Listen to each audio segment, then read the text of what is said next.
So anyway, here's the identity of the Antichrist. Who is the liar but he who denies that Jesus is the Christ? This is the Antichrist, he who denies the Father and the Son. And one who denies the Son does not have the Father. He who confesses the Son has the Father. So this is pretty strong, that if you don't profess Jesus, you're not really related to the Father like the Father wants you to be related to him. Jesus himself says, nobody's seen the Father except the Son, and nobody knows the Son except the Father, and those that whom the Lord invites and shows himself to. And of course, he wants everybody to know the Father, but it's by knowing the Son. So anyway, that's. So he's talking about the Antichrist as if the Antichrist is present.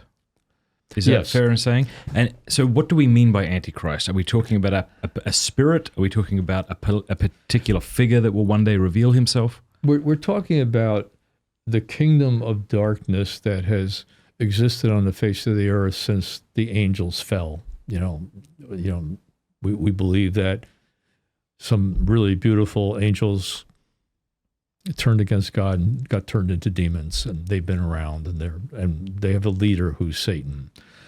And so there's many antichrists who are working against Christ under his influence, but it does talk about at the end of the age, there's going to be the appearance of a certain individual called the lawless one that's going to actually get the whole world under control as much as possible. And that's talked about in 2 Thessalonians chapter 2.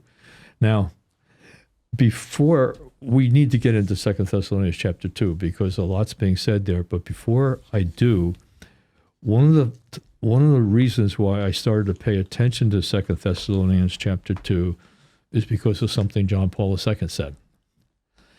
This is familiar. A lot of people have probably heard this, but they may not have heard the connection to 2 Thessalonians chapter 2. So John Paul II, when he's here in the United States at the Eucharistic Congress in 1976, says, "We are now standing in the face of the greatest historical confrontation humanity has gone through. I do not think that wide circles of American society or wider circles of the Christian community realize this fully. We are now facing the final confrontation." That's really a pretty shocking statement. The final confrontation between the church and the anti-church, a fake church, an institution, an organization that's disguised as the church, but really isn't the church. That's really against the church. Between the gospel and the anti-gospel. Jesus himself warned many times about false prophets and false teachers who are going to be teaching a false gospel. Paul and the apostles warned about it too. So imitations of the truth have always been there, and the Lord has allowed that for some reason.